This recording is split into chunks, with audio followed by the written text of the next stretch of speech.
बिना अनुभव के आदमी सिर्फ सोच सकता है, कर नहीं सकता, करेगा तो लॉस में जाएगा जी। मुझे भी ऐसे ही जुनून पैदा हुआ। अगर पानी का बैलेंस और खाद का बैलेंस अगर किसी किसान ने बना लिया है तो ना तो किसी स्प्रे की जरूरत होती है।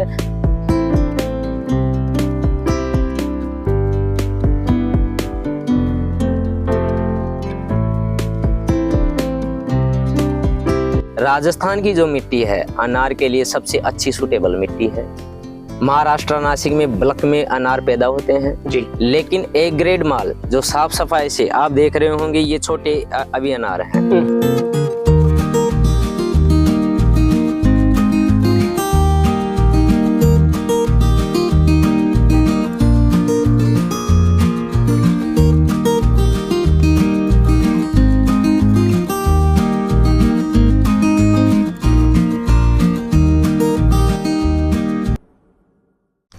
किसान भाइयों नमस्कार। फार्मिंग चैंपियंस यूट्यूब चैनल पर आप सभी किसान भाइयों का हार्दिक स्वागत है। तो किसान भाइयों, आपके लगातार कमेंट आ रहे थे, मैं आपके सभी कमेंट को मैंने रीड किया अच्छे से। तो आपने सबसे ज्यादा कमेंट कर रखे थे कि सर जी हमें अनार की खेती के बारे में जानकारी दीजिए, हम अनार की बागवानी कैसे कर सकते हैं, अनार की खेती करते समय हमें कौन सी सावधानियां बरतनी चाहिए, अनार की खेती में क्या कुछ चैलेंज हमें आ सकते हैं, कितना खर्चा होता है, कितना प्रॉफिट होता है, अनार आने में कितना टाइम लग जाता है, इसका बगीचा हम डेवलप करें तो आखिर कैसे करें, कोई ट्रेनिंग लें या फिर वैसे ही कहीं से पौधे परचेज करके अपने खेत में लगा दें। मेरे साथ में एक अनुभवी किसान भाई को देख सकते हैं जिन्होंने यहाँ पे अनार का शानदार बगीचा डेवलप कर रखा है। अनुभव के मामले में काफ़ी ज़्यादा अनुभवी है किसान भाई, तो इनसे आज इनका पूरा अनुभव आपके साथ शेयर करेंगे। अनार की खेती कैसे कर सकते हैं पूरी जानकारी मिलेगी। वीडियो को कंप्लीट देखें, वीडियो पसंद आए तो लाइक शेयर करें और जो किसान हमारे चैनल पर पहली बार आए चैनल को सब्सक्राइब करें। तो आइए किसान भाइयों, आज का वीडियो शुरू करते हैं। सर जी नमस्कार। नमस्कार साहब। सर एक बार किसान भाइयों को अपना परिचय बता दें। सर मेरा नाम हीरालाल मीना है, मैं रहने वाला सवाई माधोपुर डिस्ट्रिक्ट बौली तहसील के अंदर एक छोटा सा कस्बा है बोरदा गांव, वहां का मैं रहने वाला हूं जी। ये मेरे बोरदा ही गांव में ये बगीचा है जी। जी साहब। जो बागवानी का आपका जुनून है, जो जानकारी आपके पास कहाँ से जुटाई, इस लाइन में आप कैसे आए, सबसे पहले तो वो बता दें। सर सबसे पहले तो मैं आपको बताना चाहता हूं कि जब शुरू में मैं बागवानी में आया तब सबसे पहले मैंने पपीता की खेती की है जी। पपीता की खेती की और उसी खेती के अंदर अनार की खेती भी थी। मैंने वहां आया, पहले मैं ट्रेनिंग ले चुका था, महाराष्ट्र नासिक वगैरह में मैं खूब बगीचे विजिट किए हैं, देखे हैं, लोगों से अनुभव प्राप्त किया है। मेरा खुद का अनुभव था क्योंकि मैंने हॉर्टिकल्चर से ट्रेनिंग भी ली हुई है। सारी जानकारी लेने के बाद फिर हमने हमारे यहाँ ही पास में मामा जी के वहाँ हमने बगीचा लगाया जी। वहाँ पे मैं 1 साल वहाँ काम किया और भी ज़्यादा अनुभव बढ़ा। वहाँ अनुभव बढ़ने के बाद फिर मैंने मेरा खुद का बगीचा लगाया और बगीचा ये 3 साल का हो गया। ये इसमें अब फर्स्ट बार हम फ्रूटिंग लेंगे। फर्स्ट बार? हाँ, पिछली बार भी ली थी लेकिन क्या है कि उसको मार्केट में नहीं उतारा हमने, हमारे यहीं लोकल में बिक गया। कुछ लोग हमारे आसपास के अड़ोसी पड़ोसी लोगों ने खाया, भाइयों ने, बस इतना ही किया। अब हम मार्केट में लॉन्च करेंगे इस बार। हाँ जी सर। तो हीरालाल जी सबसे पहले तो ये बता दें कितने क्षेत्र में लगा रखा है आपने अनार? सर ये 1 हेक्टेयर में है। 1 हेक्टेयर? हाँ। अनार की एक ऐसी खेती है जी सर, काफी ज्यादा टिपिकल है और नया किसान भाई तो इसको बिल्कुल भी नहीं कर सकता। सर इसमें क्या है कि नए किसान भी कर सकता है लेकिन इसमें नॉलेज वाली बात ये है क्योंकि जब भी फ्रूटिंग लेते हैं इसकी किटिंग साल में 1 बार इसकी किटिंग करना बहुत जरूरी है। कभी कभी 2 बार भी किटिंग हो जाती है। तो जब तक किटिंग का अनुभव नहीं होता है तो इसमें से क्या होता है कि जो किटिंग करते हैं लोग बाग तो क्या करते हैं, जैसे बाकी के पौधे अपने जो गार्डनिंग वगैरह होती है उसकी तरह की इसकी किटिंग कर देते हैं, न कि उसकी तरह इसकी किटिंग नहीं होती है। इसको छतरी नुमा बनाया जाता है। इसमें नर मादा की कलियां को, पेंसिल रिफिल कलियां जो एक दूसरे को क्रॉस कर रही है उनको हटाया जाता है। ऐसा नहीं है कि इसमें सभी को काट दिया जाए। तो हीरालाल जी जैसे मान लो कोई नया किसान भाई इस फील्ड में आना चाहता है तो सबसे पहले तो क्या कुछ उसको सीखना चाहिए, कोई ट्रेनिंग लेनी चाहिए, वैसे भी कर सकता है बागवानी? सर देखो, बिना ट्रेनिंग के जब तक अपन को ये पता नहीं चलता है कि इसमें कौन कौन सा फर्टिगेशन माइक्रोन्यूट्रिएंट्स लगेगा तो बिना अनुभव के तो करना इम्पॉसिबल है। दूसरी बात कि ये ओपन खेती है, इसमें कई सारी बीमारियों का भी सामना करना पड़ता है, फल डैमेज भी होता है, फल में दाग धब्बे भी लगते हैं। तो ये बाहरी वातावरण में इन चीज़ों को सुलझने के लिए ट्रेनिंग वगैरह या कहीं से बाहरी नॉलेज हो। जी। अच्छे खासा अनुभवी किसान ही इसको कर सकता है। अनुभवी किसान नहीं है तो इसको ना छेड़े, पहले अनुभव प्राप्त करें। मेरा तो ये मानना है। बिल्कुल जी। तो हीरालाल जी, राजस्थान की बात करते हैं। राजस्थान में वैसे भी टेम्परेचर हाई भी होता है, लो भी होता है। जी सर। तो सबसे ज्यादा समस्या किसान भाई को ये भी आ सकती है, यार टेम्परेचर ज्यादा हो गया, इसमें अनार की खेती सक्षम है कि नहीं है। ये सब अफवाहें हैं कि राजस्थान में कोई खेती नहीं होती, ऐसी खेती सब होती है। मानते हैं कि कुछ फसलें ऐसी होती है जो टेम्परेचर के अकॉर्डिंग है। जैसे सेव करते हैं लोग, सेव एक ठंडे वातावरण में होती है।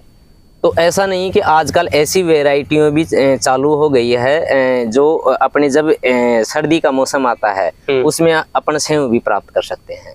बाकी अनार की बात बता दूं मैं, राजस्थान की जो मिट्टी है अनार के लिए सबसे अच्छी सूटेबल मिट्टी है।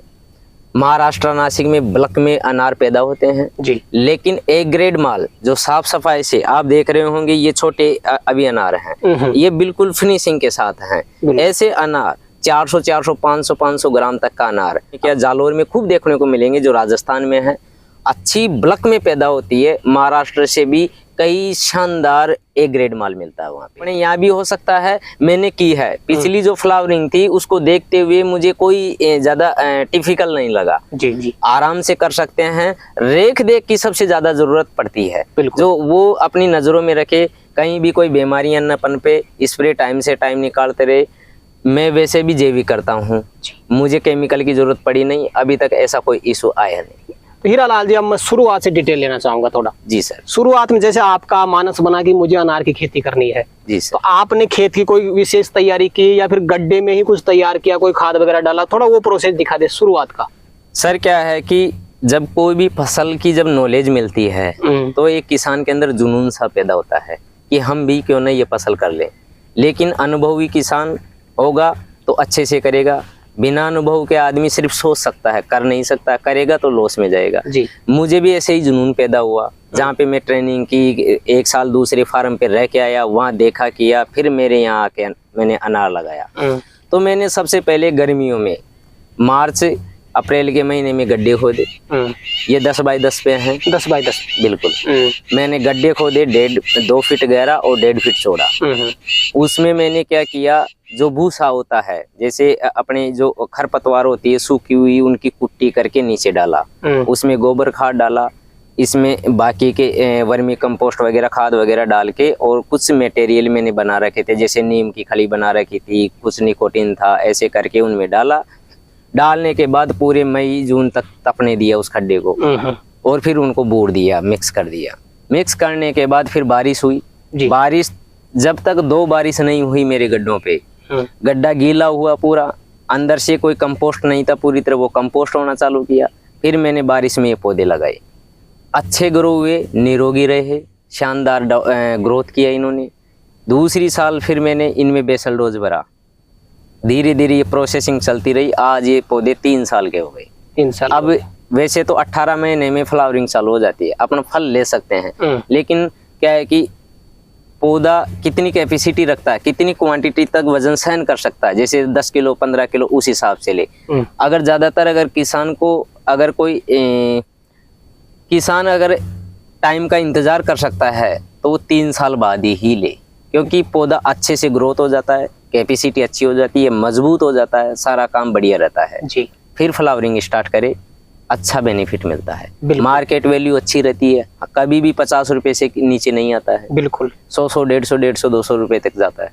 बिल्कुल। तो हीरालाल जी, आपने शुरुआत की पूरी डिटेल किसान भाई को बता दी। जी सर। जो शुरुआत से लेकर 2-2.5 साल तक का आपने सफर तय किया है, जी सर, इसके बीच बीच में कौन कौन सी समस्याओं का आपने सामना किया, कौन कौन सी चैलेंज आपको आए, थोड़ा वो भी बता दी डिटेल से। सर क्या है कि वैसे विशेष ऐसी कोई समस्या आई नहीं। वो इसलिए नहीं आई क्योंकि पहले से हमने वो चीजें सारी जानकारी हासिल कर ली थी कि क्या क्या बीमारियों का सामना करना पड़ता है जी। उन बीमारियों से जूझने की बजाय हमने पहले से ही इनको वो चीजें दे दी जिससे पौधा मजबूत हेल्दी रहे, कुछ बीमारियां आए भी तो पौधे पर ज्यादा इम्पैक्ट ना करे जी। इस बाकी स्प्रे तो हमने किया है, फिर भी हमने स्प्रे इसलिए किया है क्योंकि कोई बीमारियां आ जाए। क्या है कि एक बार वायरस जब बढ़ने लगता है, छोटे लेवल पे होता है, बड़े स्तर पे आ जाता है। इनमें निमोटेड की समस्याएं सबसे ज्यादा रहती है अनार के अंदर। निमाटोड ज्यादा आता है? निमोटेड सबसे ज्यादा आता है। जब निमोटेड एंट्री होता है बगीचे में, ये समझो कि पूरे निमोटेड हुआ, बिल्ट हुआ, ये सारी बीमारियां आती है इसमें। ऐसी नहीं है कि किसी और क्रॉप हो, जैसे बेलदार फसल हो, सब्जियां हुई, उनमें अलग बीमारियां आती हो और इनमें अलग बीमारियां सेम है, सब में आती है। कुछ पौधा स्ट्रॉन्ग रहता है इसलिए कुछ बीमारियां कम जकड़ती है, लेकिन इसमें क्या है, बिल्ट और निमोटेड जैसी बीमारियां ज्यादा जकड़ती है, इसलिए उनका विशेष ध्यान रखें। इनमें पानी की जो ज्यादा मात्रा ना हो, पानी का इसमें विशेष ध्यान रखना पड़ता है। अगर पानी का बैलेंस और खाद का बैलेंस अगर किसी किसान ने बना लिया है तो ना तो किसी स्प्रे की जरूरत होती है और ना ही किसी की जरूरत होती है जी। अच्छी फ्लावरिंग सेट होती है, अच्छा पौधा ग्रो करता है, सब कुछ बढ़िया रहता है, बाकी हल्का फुल्का स्प्रे मार सकता है जी। तो हीरालाल जी, जैसे अपन ने शुरू में पौधा प्लांटेशन कर दिया जी सर, पानी का क्या शेड्यूल रख सकते हैं ना किसान भाई? सर क्या है कि देखो, जब प्लांटेशन होता है और इसमें बेसल डोज भरी जाती है, ये दोनों चीजें एक ऐसी चीजें हैं, दोनों ही प्लांटेशन मान सकते हो जी। क्योंकि जब प्लांटेशन में जितनी सावधानियां रखनी पड़ती है उतनी ही इनमें बेसल डोज बढ़ने में रखती है। दोनों चीजें सेम है। शुरुआत में 5-6 घंटा पानी चलाए, ड्रिप से चलाए, पौधे के पहले तो पास में रखे, एक बार पानी चलाने के बाद पौधे से दूर कर दे ड्रिप को जी, कम से कम 1 फीट दूर रखे। साल भर का पौधा हो जाए तो 1.5 फुट से दूर रखे, 1.5 फुट से ज्यादा दूरी बना ले उसकी, ताकि सिर्फ पौधे की जो तना होता है वहां तक मॉइस्चर नमी जाए, न कि पानी गया तो निमोटेड आएगा, 100% निमोटेड आएगा ही आएगा। पानी की मात्रा ज्यादा न रखे। शुरुआत में जैसे पौधा लगा दिया, 5-6 घंटे ड्रिप चला दी, उसके बाद 7 दिन बाद पानी दे, 3-4 घंटा पानी दे। क्यों दे? क्योंकि अपन ने जो बेसल डोज भरा है वो पूरा मॉइस्चर पकड़ ले, उसका बैक्टीरिया डेवलप होने लग जाए, वो खाद थोड़ा गीला हो जाए, इसलिए दूसरा पानी जब 5-6 दिन बाद दे, फिर 3-4 घंटा दे, फिर धीरे धीरे ऐसे चलते रहे, हफ्ते में 1 बार पानी दे, आपका टाइम पीरियड घटाते जाए। अगर फिर भी ना समझ में आए कि हमारे निमोटेड आ सकता है, पानी ज़्यादा हो रहा है, कम आ रहा है, कई किसानों को पता नहीं रहता है, तो वहाँ के पास ड्रिप के नीचे जहाँ पॉइंट बिंदु होता है जहाँ से पानी टपकता है, वहाँ से मिट्टी ले, ऊपर की मिट्टी 2 आंगला उठा के मिट्टी ले, उसका लड्डू बनाए और अपने इतने ऊपर से कंधे के लेवल पे से डाले उसको। अगर वो नीचे बिखर गया तो समझ लो कि पौधे को पानी की सख्त आवश्यकता है। अगर ऐसा नहीं होता, लड्डू नहीं बिखरता है, तो समझ लो पानी प्रॉपर मात्रा में है। लड्डू बिल्कुल ही नहीं बिखरा, वैसे के वैसे गेंदे की तरह जाके गिर गया, समझ लो पानी की मात्रा ज्यादा है जी। ये इस तरह किसान भाई अपना अनुभव ले सकते हैं पानी में, और ये अनार में नहीं है, ये कोई सी भी फसल में ले सकता है ये अनुभव। बिल्कुल जी सर। अगर कोई विशेष स्प्रे आप बताना चाहें बीच में, तो बता सकते हैं कि कौन सी स्प्रे किसान भाई निकाल सकते हैं? सर जैसे नॉर्मली स्प्रे निकाले किसान भाई, अगर बना सके तो नीम जो होता है अपना नीम, उसकी निमोलियाँ रखे। क्योंकि क्या होता है कि कोई भी फसल हो या कोई भी पौधा हो, उसका सारा माइक्रोन्यूट्रिएंट्स वैल्यू जो भी होता है, उसके पोषक तत्व है, वो सारे अपने फल को देता है जी। या तो बगर में रहेगा, जब उसकी फ्लावरिंग चालू होगी तब उसमें रहता है, या फिर उसके फल में रहती है। तो नीम की निमोलियाँ आती है, साल में 1 बार वो फल देता है नीम का पेड़, उसकी पत्तियाँ और वो निमोलियाँ दोनों का अच्छा से पेस्ट बना ले। पेस्ट बनाने के बाद उसको एक सूती कपड़े में ले, 1 मुट्ठी 100 ग्राम 200 ग्राम ले अपने बगीचे के अनुसार, और उसको पानी में डुबो दे, उसमें 100 ग्राम गुड़ डाल दे और उसका स्प्रे मार दे। अगर जैविक बिना पैसे के अगर कोई दवाई यूज लेना चाहता है कि अपने घर पे मेहनत करके ये कर सकते हैं तो ऐसा कर सकता है। बाकी कई लोग केमिकल वगैरह ले आते हैं, तो केमिकल कम से कम दे, जैसे नीम ऑयल का स्प्रे दे। अपने यहाँ पे घर पे भी कुछ पेस्ट बना सकते हैं, गोमूत्र का छिड़काव कर दे। वो भी नहीं है तो पड़ोसियों से कहीं से भी गाय की छाछ की व्यवस्था कर ले, उसको एक मिट्टी में रखे, मिट्टी में रखने के बाद जमीन में दफना दे, उसका ऊपर का मुंह खुला रखे, उसको कपड़े से बांधे, 7-8 दिन तक वो बढ़िया सड़ जाता है। उसका स्प्रे करते रहे। उसमें भी अगर जैसे कॉपर को ऑक्सीक्लोराइड वगैरह ऐसे कई सारे मार्केट में फंगीसाइड आते हैं, उसी में तांबे का तार डाल दो, उसका ही केमिकल रिएक्शन होके अलग साल्ट तैयार हो जाएगा जी, उसका स्प्रे मार दो। ऐसे कई सारे फार्मूले अपने जैविक में भी हैं। किसान भाई चाहते हैं जब तक फ्लावरिंग ना आए, जब तक वो फल नहीं ले सकता है, तब तक ऐसी चीजों का स्प्रे मारते रहे ताकि खर्चा कम आए। क्योंकि किसान भाइयों को शुरू में अगर खर्चा ज्यादा करेंगे तो फ्लावरिंग के टाइम इसमें और ज्यादा खर्चा होता है। क्योंकि अब ये 3 साल का पौधा हो गया, ये हर पौधे को कम से कम 15 किलो मुझे खाद देनी पड़ती है जी। हमारे घर में इतना गोबर क्वांटिटी में भी नहीं होता, लोग बहुत कम जानवर रखते हैं। बाहर से डीएपी हुआ, पोटास हुआ, सल्फर हुआ, मैग्नीशियम हुआ, जिंक, आयरन, ये सारी चीजें लानी पड़ती है। बाद में खर्च आता है, तो ज्यादा से ज्यादा जैविक मटेरियल से ही पौधे का स्ट्रॉन्ग मजबूत रखे, ताकि बाद में आपको फल लेने में ज्यादा दिक्कत ना आए। जी। तो हीरालाल जी, जैसे कि हम देख पा रहे हैं आपने ड्रिप यहाँ पे हटा दी है जी अब खुला पानी चलाते हैं इसमें। सर तो ये ड्रिप करीब किसान भाई कितने दिन तक रख सकता है, उसके बाद खुला पानी चला सकता है? सर साल भर तक आप ड्रिप रखो, साल भर बाद में ये पानी क्या है कि इसमें एक्स्ट्रा क्रॉप लगाई जाएगी। इंटर क्रॉपिंग करते हैं आप भी? जी सर जी। इसमें अलग से फसल लगाएंगे। अब इसमें मटर भी करेंगे, इसमें टमाटर भी करेंगे, इसमें गोभी भी करेंगे। जो हम इस बार क्या एडवांस ना रह के थोड़ा पीछे आ गए, इसलिए अब लास्ट में करेंगे। जब हमारे मार्केट में ये सारी सब्जियां खत्म होगी तब हमारी चालू होगी। जी जी। इसलिए यहाँ पे इसका पड़ाव किया गया है। 2 साल हो गए इसकी ड्रिप को हटाए हुए, ये सिर्फ बारिश के बलबूते खड़े हुए हैं, क्योंकि मैंने इनमें पहले ही बेसल डोज डाल के इनकी स्ट्रॉन्ग इतनी मजबूत कर दी कि मुझे पानी देने की जरूरत नहीं पड़ती है। फिर भी अगर आपको लगे कि पौधा सूख रहा है तो आप उसका जरूर ध्यान रखें। अगर क्या है कि अगर पौधा सूखने लग गया, ऐसा आपको लगा, तो उसमें क्या होता है कि इसमें कई सारी ऐसी चीजें हैं जिनको पढ़ना बहुत जरूरी है। इनमें क्या है कि इनकी पत्तियों की भी एक उम्र होती है। 220 दिन बाद में ये सारी पत्तियां ऑटोमेटिक गिर जाती है, पतझड़ हो जाता है। नई पत्तियां हैं तो रुकेगी। अगर आपने बार बार पानी देते रहे, नई फुटानी चलती रही, इनकी जो ग्रोथ नहीं रुकी, तो ये जो ग्रोथ है इनको हम सूट्स बोलते हैं। अगर ये सूट्स ज्यादा निकलते रहे तो आपकी फ्लावरिंग कम आएगी। जी। इन सूट्स को रोकने के लिए पानी का बैलेंस रखना जरूरी है। अगर ये सूट्स रुक गए तो ऑटोमेटिक ही प्रकृति के अनुकूल ये पतझड़ होगा, प्रकृति के अनुकूल ही इसमें दोबारा से नई पत्तियां आएगी।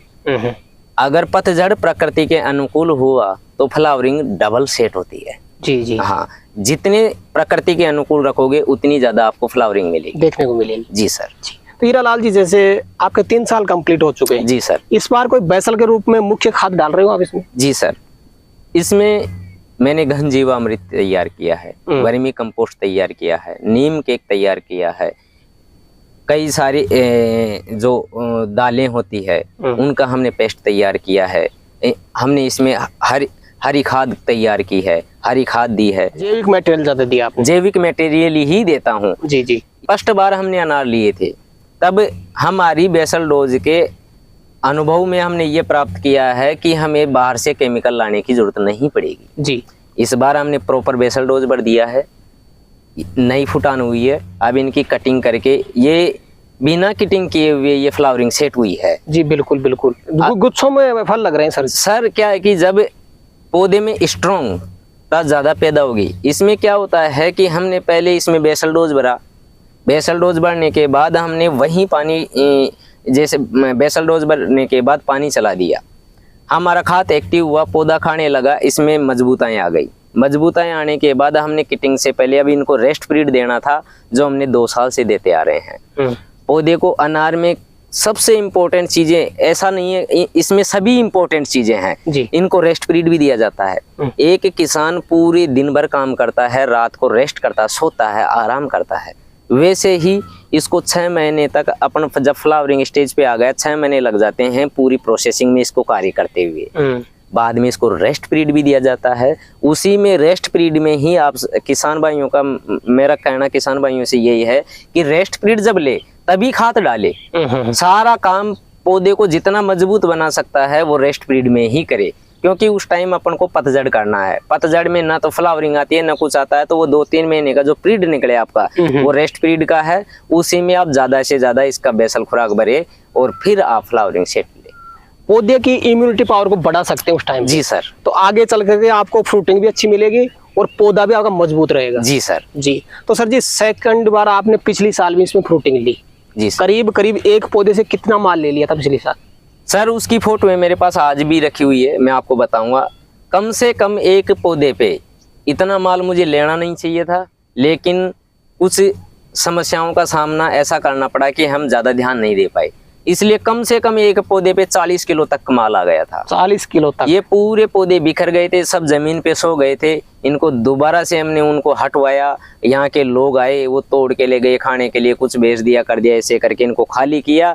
दोबारा से इनको खड़ा करना पड़ा, बड़ी समस्याओं का सामना करना पड़ा। इस बार हम ऐसी गलती नहीं करेंगे जी। इस बार क्या है कि ज्यादा लालच न करके हमसे 15 से 20 किलो माल लेंगे पर पौधा। बिल्कुल जी तो सर। करीब करीब एक अनार का कितना वेट हो गया था पिछले साल?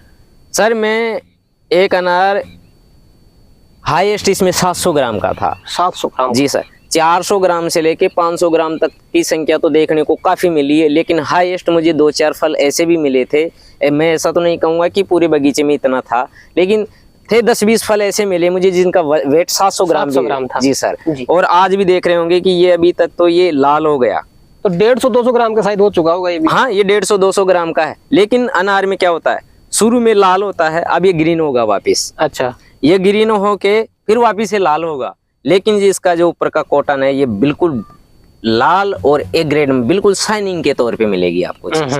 तो अभी इसको मोटा होना, काफी मोटा होना है। करीब कितना टाइम लग जाएगा परफेक्ट अनार बनने में इसको? सर 4 महीने की प्रोसेसिंग है ये टोटल। 4 महीने? हाँ, जब फल सेट होता है उसके बाद 4 महीने लग जाते हैं इसको पकाने। 4 महीने में तैयार होता है आपका फल? जी सर। जी। तो हीरालाल जी, अब लास्ट में मैं ये भी जानना चाहूंगा, करीब करीब कितने पौधे हैं टोटल अपने? सर इसमें वैसे तो 1000 प्लस पौधे हैं, लेकिन क्या है कि इसमें अनार 800 पौधे हैं, इसमें बेर के भी हैं, इसमें मैंने मीलिया डूबिया नीम भी लगा रखी है, इसमें कुछ नींबू भी लगा रखे हैं, 2-4 पेड़ अंजीर के भी हैं, फ्लावरिंग के भी हैं, बील के भी हैं, ऐसे करके 1000 प्लस पौधे हैं। लेकिन अगर अनार की बात करूं, टोटल अनार के कितने? टोटल अनार की बात करते हैं हम तो हम इसमें 800 पौधे हैं। 800 पौधे? जी सर। जी सर। वैरायटी बता दे, वैरायटी कौन सी है अपनी? सुपर भगवा वैरायटी है ये। तो हीरालाल जी, अब मैं वीडियो के लास्ट में ये भी जानना चाहूंगा, करीब करीब 1 हेक्टेयर में अगर अनार की खेती कोई नया किसान भाई करना चाहे, जी सर, शुरू से लेकर आज तक कितना खर्चा हो चुका आपका? सर अगर मेरा अनुभव के हिसाब से, अगर जैसे नया किसान उतरता है तो नए किसान क्या है कि जैविक वगैरह के लफड़े में नहीं पड़ते हैं, वो डायरेक्ट मार्केट से ही सारा काम करते हैं। जब पौधा लगाते हैं तो पर पौधे कम से कम 200 रुपये का खर्चा आ जाता है। पर पौधा 200। जब प्लांटेशन करते हैं तो पर पौधा 200 रुपये का खर्चा आता है। जी जी। फिर बाद में मार्केटिंग वैल्यू की बात आती है, इसमें मार्केटिंग भी करना। जैसे कई किसान भाई क्या होते हैं कि लोकल मार्केटिंग कर देते, अच्छा मार्केट मिल जाता है, कई डायरेक्ट मंडी में पहुंचा देते हैं। पिछली बार मैंने मंडी में ज़्यादा माल तो नहीं किया, 2 कुंटल माल भेजा था तो मेरा 160 रुपये किलो बिका था सर। 160 रुपये? 160 रुपये किलो। तो इस बार क्या उम्मीद है मार्केट से, मतलब ओवरऑल मार्केट में दाम रहता कितना है इसका अनार का? सर 50 से 100 के बीच में तो रहता ही रहता है, अच्छा मार्केट मिलता है। इसीलिए मैं किसान भाइयों से यही कहता हूँ कि अनार में अच्छा बेनिफिट इसीलिए मिलता है। हर मार्केट में सेव के मार्केट भी गिर जाते हैं, लेकिन आपने देखा होगा कभी भी अनार 50 से 100 के बीच में तो रहता ही है। ऊपर चले जाता है वो एक अलग बात है, लेकिन 50 से 100 का तो एवरेज आता है बीच का। तो हीरालाल जी, ये 12 महीने में एक बार ही फ्रूटिंग देता है? सर ये 12 महीने में 2 बार फ्रूटिंग देता है, लेकिन अच्छा किसान जो होता है, मैंने पहले कहा था बीच में कि इनको रेस्ट पीरियड दिया जाता है। जी जी जी। अगर साल में एक ही फसल लेंगे तो दोनों फसलों का जो बैलेंस आता है वो एक ही फसल में मिल जाएगा। लेकिन क्या है कि अगर 2 फसल लेंगे तो स्टोरेज खत्म होगा, पौधा की कमजोरियां रहेगी और आपका फल भी शायद पूरा नहीं बन पाएगा। हाँ, अगर एक किसान चाहता है कि मुझे 400-500 ग्राम तक का अनार चाहिए, वो नहीं मिलेगा, वो 300 ग्राम, 250 ग्राम, 200 ग्राम तक का मिलेगा। जी बिल्कुल जी। तो इस बार क्या उम्मीद लगा सकते हैं, कितने का कलेक्शन ले पाएंगे इस बार? आप 3 साल पूरे हो चुके हैं आप। सर मैं इस बार 400 पौधों में फ्लावरिंग लूंगा। मेरा आइडिया ये है कि 3-4 लाख रुपए तक का माल बिक जाना चाहिए जी सर। इस बार तो नए किसान भाई को क्या गाइड करना चाहेंगे, क्या सजेस्ट करना चाहेंगे? एक बार उनको अपना एक्सपीरियंस शेयर जरूर करें उनके साथ। सर मेरा तो यही कहना रहेगा किसान भाइयों से कि अनार की खेती करे, अच्छी खेती है। 3 साल तक जब खेती का अनार नहीं लेता है एक किसान, तो 3 साल तक वो जो 3-4 लाख रुपए का खर्चा आता है उसमें कई सारी दिक्कतें आती है। उसकी बजाय मैं चाहूंगा 10 बाय 10 के गैप में आप पपीता की खेती कर सकते हो, इसमें इंटरक्रॉप कर सकते हो, सब्जियां लगा सकते हो। हाँ, सब कुछ कर सकते हो। बस इनका पानी का बैलेंस बेड बना के करे ताकि पौधे के पास नमी ना जाए, ताकि वो निमोटेड की समस्याएं आती है वो ना आए।